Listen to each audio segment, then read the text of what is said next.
Coming up on This Week, Next Week, Bjorn Baker joins us after Green Space's standout Spring Stakes win, and we shift focus to Kembla Grange for the Gong Raceday.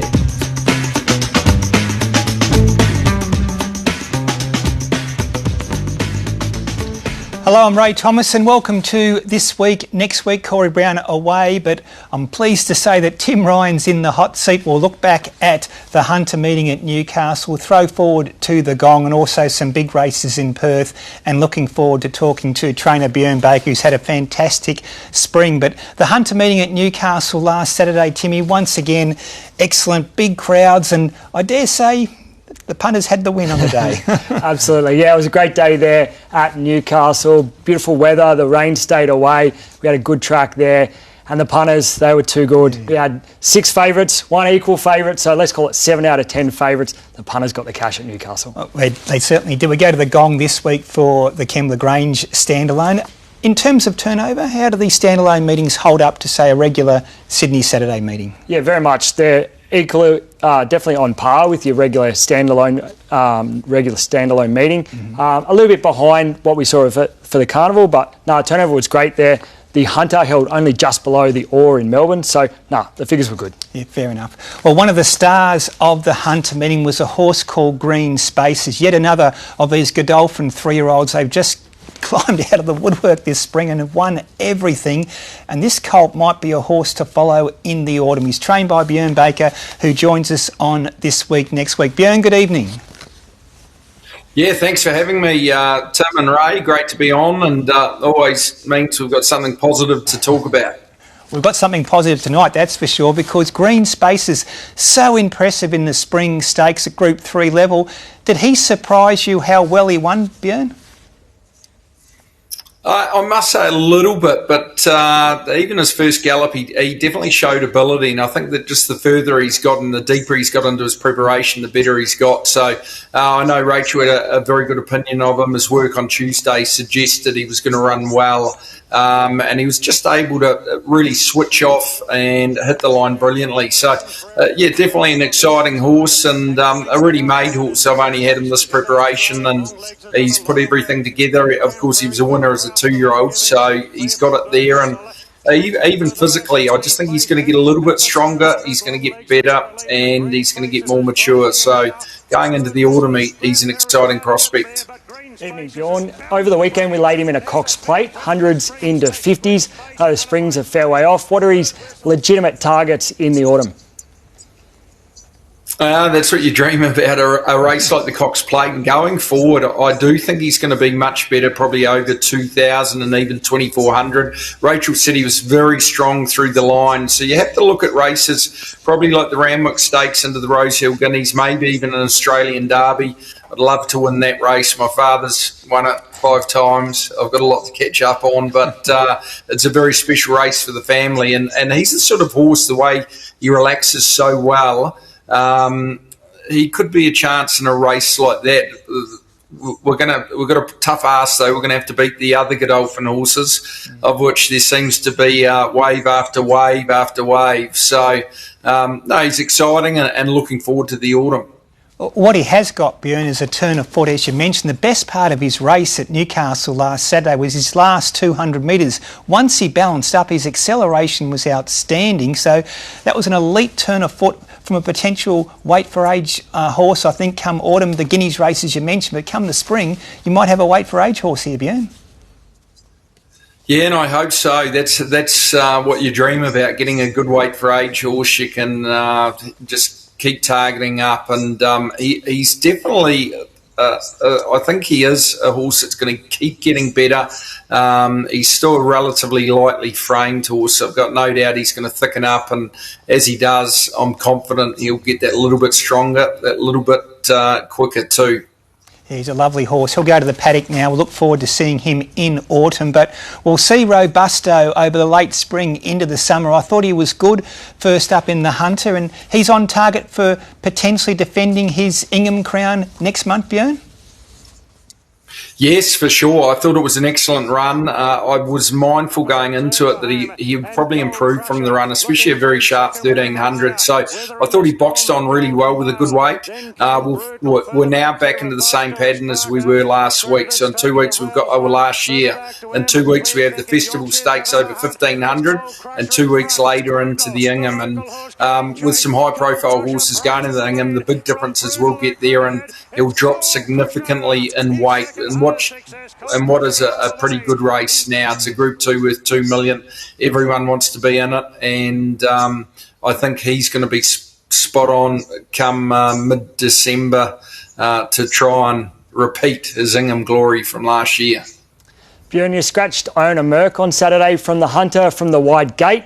Reports are he's going to head to WA for a Railway Stakes this Saturday. Yes, he will head over tonight. So everything this evening. So he's on his way, and he's a naturally fit horse. I think he had excuses in the Russell Balding. He just didn't go on the track at all. Prior to that, he was very good in the Sydney Stakes on Everest Day. And he gets a little bit of weight relief in a race like the Railway. It's a tough race. They've got to travel overnight, arrive Tuesday morning, and then you're pretty much straight into Saturday racing. But he's in good order. We've got a good race from, I think, 3 weeks after that called the Gold Rush. So back to 1400, and that's 1.5 million in weight for age. So he did such a good job last preparation. He's definitely a little bit trickier in terms of placing him this time, but I think he's going well, and if he can draw a gate, he's not out of it. Who else is on the plane with him? Of course, Iona Merck goes to the Railway this weekend. Next weekend is the Winterbottom. I dare say your stable stalwart Overpass is on that plane tonight. What about Pericles and Steffi Magnetica as well, Bjorn? Yeah, well, Overpass, he's moved up to co-pilot now. He knows the trip that well. And Pericles and Steffi Magnetica, they'll both be saved for the autumn. They've gone for a short break. I thought they were both excellent in the Champions Mile. And Pericles possibly will look at the Futurity Stakes into the All-Star Mile. And Steffi Magnetica, she'll be on a Sydney autumn preparation. Maybe a little bit different to last year. We might have a look at the Apollo first up into the Very Elegant, possibly even over 2,000 with the Rand, but we'll just sort of see how she comes up one step at a time. Of course, we had a delayed preparation this time. It worked out well winning the invitation, but she hasn't had a tough preparation. So I'd love to try her over a little bit further. Who knows, maybe next spring we could look at a race like the Cox Plate. Bjorn, with Overpass heading over for the Winterbottom, he's favourite for that race. Would you consider running him in the Gold Rush as well as Iona Merck? Well, you read my mind, Tim, and $1.5 million. And I've always wanted to get him over a little bit further. I guess the difference this year, it's 2 weeks into the Gold Rush, and previous 2 years, it's only been the 1 week.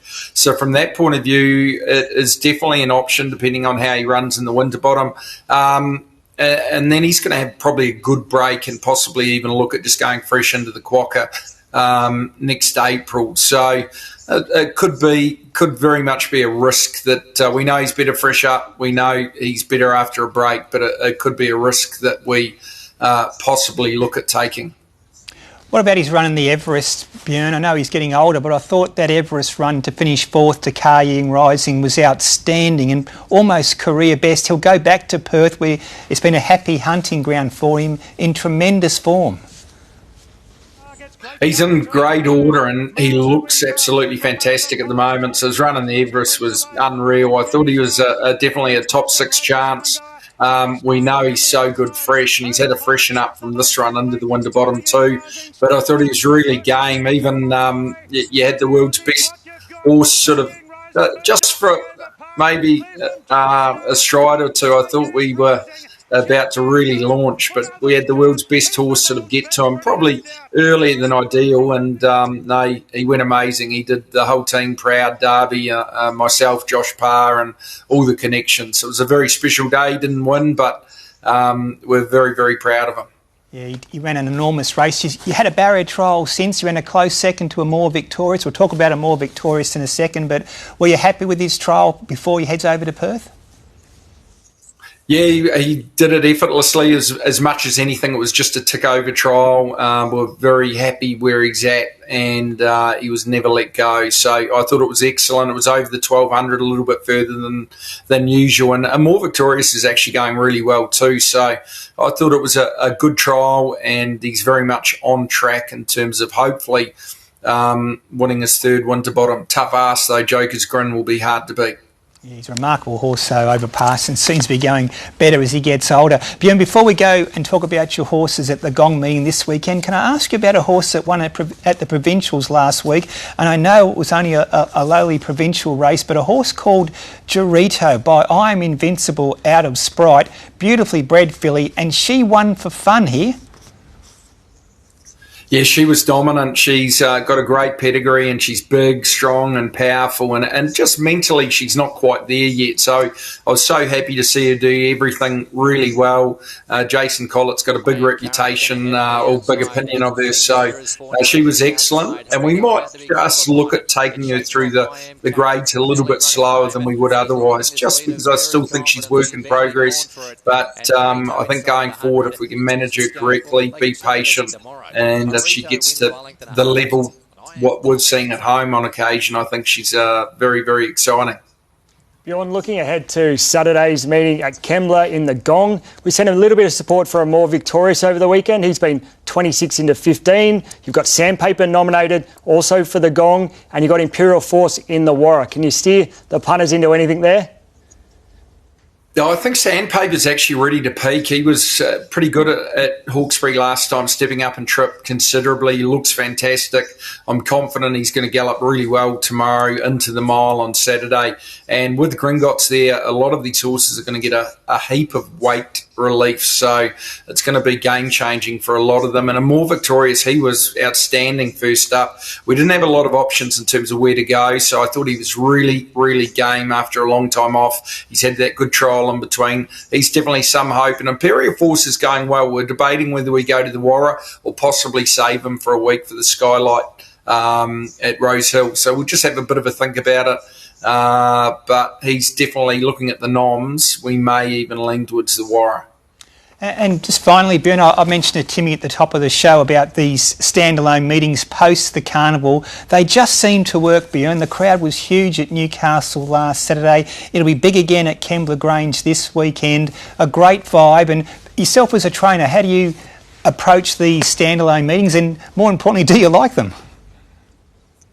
Yeah, I think, I wasn't there on Saturday, so I've got to be honest, but I was over in New Zealand and sort of just got back late. But I think variety is the spice of life. Definitely, these are a key part of any trainer's program in New South Wales, the provincial meetings. A lot of your horses go there on a Saturday when the main meeting's in Sydney. So I think it's really important to share it around. It gets the locals involved, gets the community involved. And no, I think it's fantastic. Kembla Grange, of course, this Saturday, and they're a very big feed in terms of the big races and getting there. So no, I think it's a crucial part of our program now, and I think everyone would be very, very positive about what's happened, because it is about getting variety. It's about looking at the different tracks, and we've had a great run through the spring in terms of Randwick and Rose Hill, so it's good to share it around. Yeah, well summed up, Bjorn. Bjorn, you're coming off a career best season last season, but your stable is flying again. Congratulations with the success you've had so far this spring, and hope it continues right through the season. Thanks so much for joining us on This Week Next Week. Thank you very much, Ray and Tim. Cheers, Bjorn. There's Bjorn Baker, and he has had a fantastic start to the season again, because it'd be very hard to bounce off what was an extraordinary season for the stable last season, Tim, and back it up. But he's doing that and more, and that influx of those Godolphin horses. Bjorn Baker has some of those, and it's taken that. He's got some very promising young horses coming through the ranks, and an older galloper like Pericles who's going as well as ever. Yeah, absolutely. And he's been the punter's friend. There's a lot of well-backed gallopers, including Green Spaces on Saturday, which was a bad result for us. Punters love him, Bjorn. They certainly do. Let's go back to Newcastle last Saturday and go through some of the highlight races. In the first, the Max Lees Classic, the old-fashioned 900-metre two-year-old scamper. But, Tim, I think there's a couple of two-year-olds at least out of this race that we can look ahead with confidence. CIA, the winner, looked a natural, and I thought Miss School did a good job also on debut. Yeah, they ran really fast time here over the 900 metres. It was slightly wind assisted, and with the winner, it probably was a slight advantage to be near the fence or up near the speed, but he was very, very good. Mystical hit the line well. One I want to keep an eye out for there in future, Tenenbaum. I don't think it was in the right part of the track, and he ran it right for the Widdop stable. Exactly. Peter Snowden, a great trainer of 2-year-olds. He just had that horse CIA up and running under Josh Parr and just looked a natural, didn't he? Yeah, absolutely. $34 chance in the Golden Slipper. Already, yeah, and that's not surprising. On to the Lees Legends Mile. Meridiana was the favourite. She had to travel 3 and 4 wide, albeit with cover. But gee, I thought it was a tough win. Yeah, it wasn't to my liking because I made it the tab.com.au lay of the day on the day. I put it up the wrong price, $3.60 on Wednesday. She was hammered by punters into $2.15. That was a great Jay Collett ride there. He got into that 3 wide line, got it close enough on the corner, and she was too strong and the punters cheered. And the best part of her race was the last 100 because she was under siege, and despite having that wide run, and it wasn't a smooth passage for her. No, that's why I wanted to take her on. I thought she might have things against her on Saturday, but she was too good, and she can go up in class again, I think. I think she stakes quality, that. Possibly, yeah. Here's the spring stake. Look at it again because, gee, it was impressive. Green Spaces. About here, Tim, I thought, what's this horse got under the hood? We're about to find out. He unleashed the last 200. And as we said earlier, this is a sort of acceleration that is a reserve of elite horses.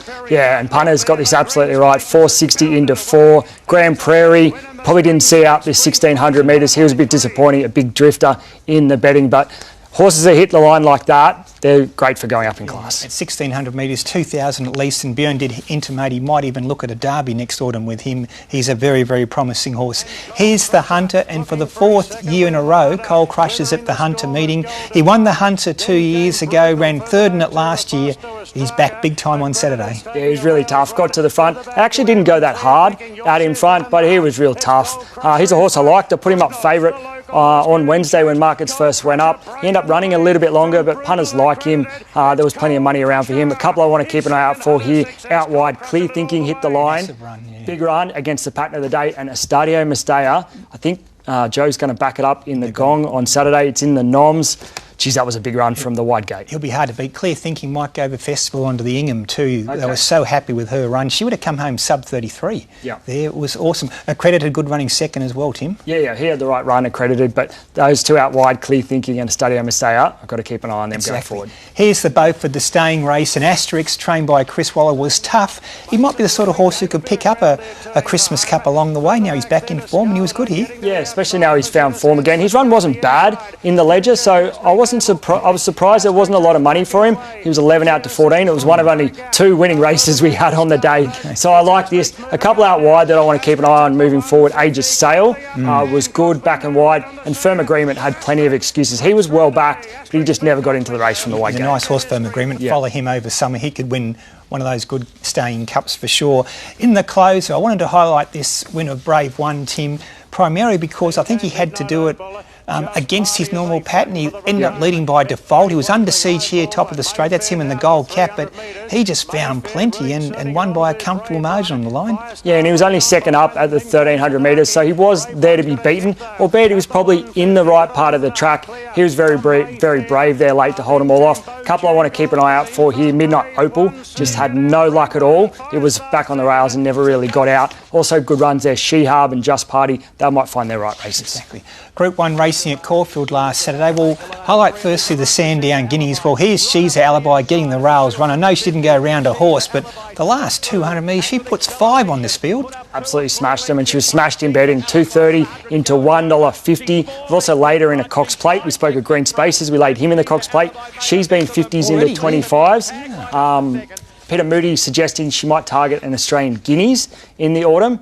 But she's got plenty of upside, and what a story. Where's she come from? She's won at Rockhampton and Townsville and now winning group races. Exactly, she's very impressive. Here's the final Group 1 on the Eastern Seaboard for 2025, and Jimmy Starr, well, he's just a star. Absolute star. He's Australia's best sprinter for sure. Is he Australia's best horse? You could argue that with Via Sistina, but he was great. Punters again got it right. $2 into $1.80. he never looked like getting beat. Angel Capital's a Group 1 win in him, but at the moment, Jimmy Starr's just a tough seasoned campaigner, isn't he? Yeah, and he's probably maybe another year away, Angel Capital. He's still doing a few things wrong in his races, but Jimmy Starr, he's the complete deal now, and he's shown like he can put himself into races now. We saw in the Everest, he sat handy.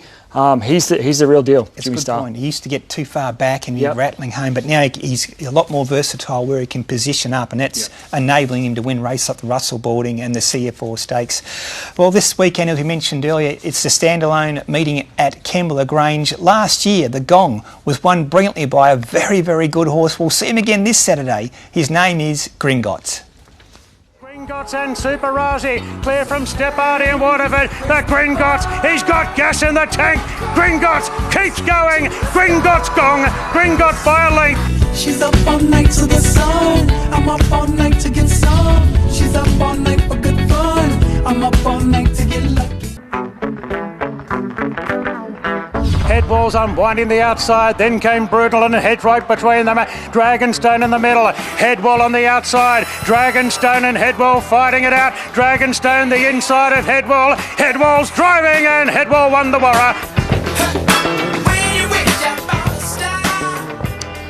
And that was Headwall, trained by Matthew Smith. Very good winning the Warra last year. He trained on to be multiply Group 1 placed over autumn, and he won the Concord first up in spring, was heading towards the Everest, unfortunately suffered that injury, but he was an outstanding winner of the Warra. Strong form meeting last year because Gringotts, of course, came out of his Gong one. He won the Hunter, won the Gong, and he backed up and won a Group 1 George Rider in autumn. So who's to say we might not see some Autumn Carnival contenders out of Kembla this weekend, Tim? Yeah, absolutely. And he's back again this year, Gringotts, among some huge nominations for the Gong. Yeah, we've got 198 noms all. I think there's 35 in the Gong. Well, Timmy, let's have a look at the betting for all the big racing this weekend at the Kembla Grange and also going forward into the summer and next autumn.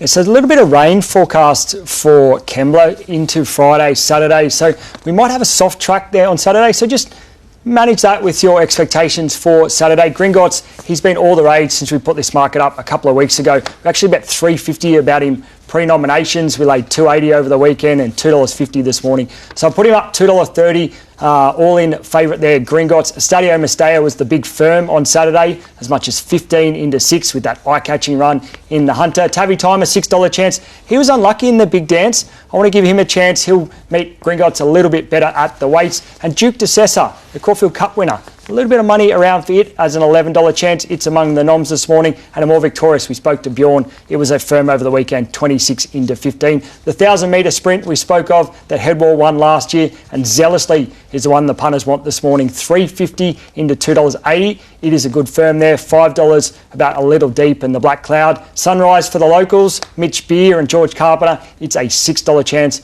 We laid a few bets for Catch the Glory, $15 into $9. Looking ahead to the Ingham in 3 weeks' time, and Gringotts is your $4.50 pre-noms favourite there. Sabaj, $6, it'll run in the Cranbourne Cup on Saturday. Estadio Mestalla there, an $8 chance. And Bjorn's horse Robusto in that market there as a $15 chance. A Tab Everest update, and we had to firm Jimmy Starr on Saturday. He's into second pick there as an $8 chance. That's in from $11. We added Brave One to that market as a $101 chance. I know the Hawks stable were talking about Briasa winning on that day last year, and they'd look for the highest heights with Brave One, so he's a $101 chance. But Kaying Rising, he's very popular, 210 favourite in the Tab Everest. And a Golden Slipper update, we still got those 3 equal favourites there at $11. But the firms on Saturday, 101 into 34 for CIA, 101 into 51 for Mystical, and a couple others that caught the eye there, Jaipur Maison and Tenenbaum there,